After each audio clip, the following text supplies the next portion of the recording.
What's going on YouTube? In this video, I'm going to be talking about how my first sales manager role in the automotive sector, I was able to make a 7-figure sales team in less than 12 months.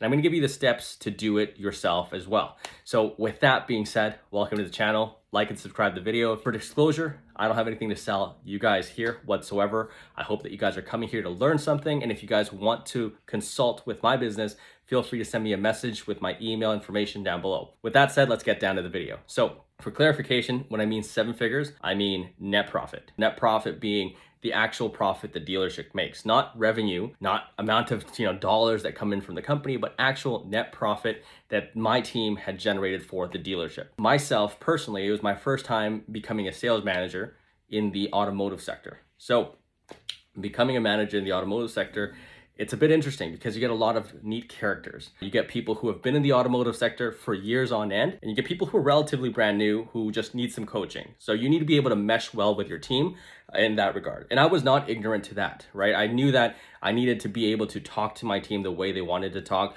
I've seen sales managers at that time in my career already fail because they either came off too soft and they're a pushover, which means their team walked all over them, or they were just too much of a jerk. People didn't want to work with them. People didn't want to do business with them. People just didn't respect them. Behind closed doors, they'd be talking about them all the time. I didn't want to be either one of those managers. There's a huge dichotomy if you want to be a successful manager that you need to follow, right? So what I ended up doing was I had a meeting with the team that was given to me, right? I was given a team that was struggling. They were doing about $20,000 in gross profit. Myself personally, when I was a producer, I was doing about $60,000 gross profit. With that said, I was doing, 3 times more what they were doing, but there was 4 employees on that $20,000 team.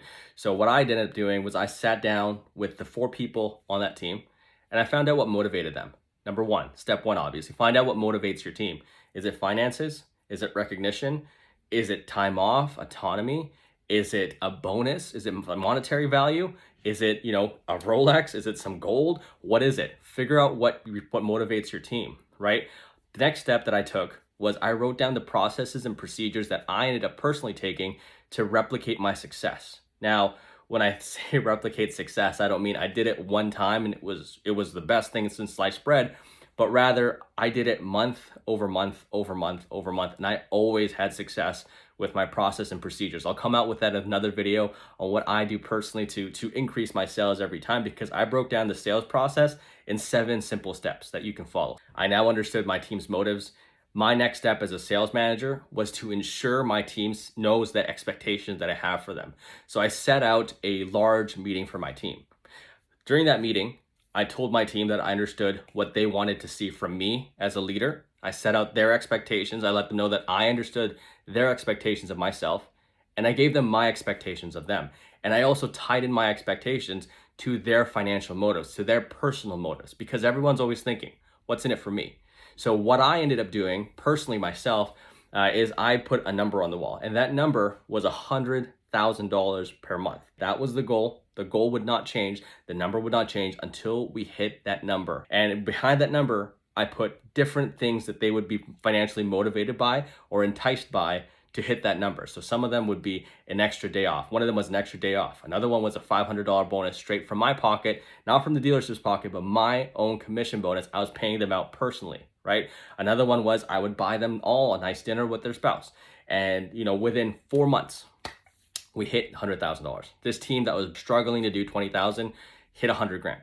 How did we do 100 grand in just 4 months? Well, month number 1, they were struggling to cope with the change that I had in terms of my processes and procedures. I let them know, you guys don't have to use my things, word for word. You don't have to use my templates word for word or my scripts word for word. But what you need to do is internalize it enough, because I know it works. The people who did that were able to replicate the same success that I had. So what ended up with them?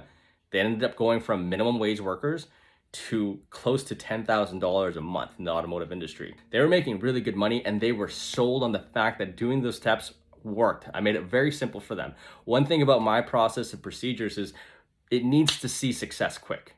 It needs to have a quick turnaround for them to go, whoa, this works. So I ended up giving them the whole enchilada. I gave them my blueprint for success. If you want my blueprint for success, send me an email below. I put my email in the description tab there. I'll send it over to you guys. With that said, my team took about 4 months to really internalize the process. Once they've internalized the process, they were rocking and rolling. They were doing 100,000, first 100,000. Then they went down to 95. Then they went up to 115.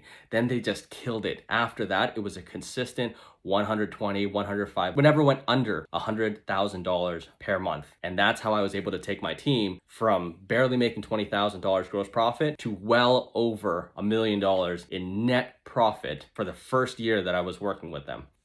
What is the takeaway that you guys can take from this? Number one, get to know your team. What motivates and drives your team for success, right? Not everyone is the same thing. Not everyone wants money. Some people want time off. Some people want to spend, an extra vacation day. Some people want recognition. They want a belt that they can walk around, showing everyone that they're number one. I can go on for hours about what people want. Number two, have processes and procedures in place that your team doesn't necessarily have to mimic word for word or piece by piece, but it's something that they can always fall back on and really internalize themselves, so that way they can find success. Number three, that process and procedure that you're going to make for number two, it needs to show success immediately. They need to be able to see that, oh, shoot, this works. This is better than what I was currently doing. This is better than what, I was doing in the past, because now more customers are replying back to me. Now I'm getting more leads. Now I'm getting more approvals. Now I'm getting, a better turnaround time with whatever I'm doing. So you want to be able to show them that your process and procedures show success quick. Number four, follow through with what you're going to say. A lot of managers make empty promises. Let's face it. They want people to be motivated, so they'll say whatever it takes to motivate their staff. If that's you, you shouldn't be in management at all whatsoever. But if you want to truly motivate your staff members for real success, give them exactly what you said you were going to do. If you promised an extra day off, give them a day off. If you promised a promotion, promote them. If you promised an extra $500 to $5,000, whatever it may be, give it. Because the second you don't follow through on your word as a leader, you lose credibility. People stop trusting you for what you want them to do. And all of a sudden, you go from a top income earning manager to nothing. PSA, this is in the automotive sector, like I mentioned. I hope that you guys enjoyed the video. If you learned something, click the thumbs up button below. Share this to a friend that needs to hear this information. And I look forward to seeing you guys in my next video.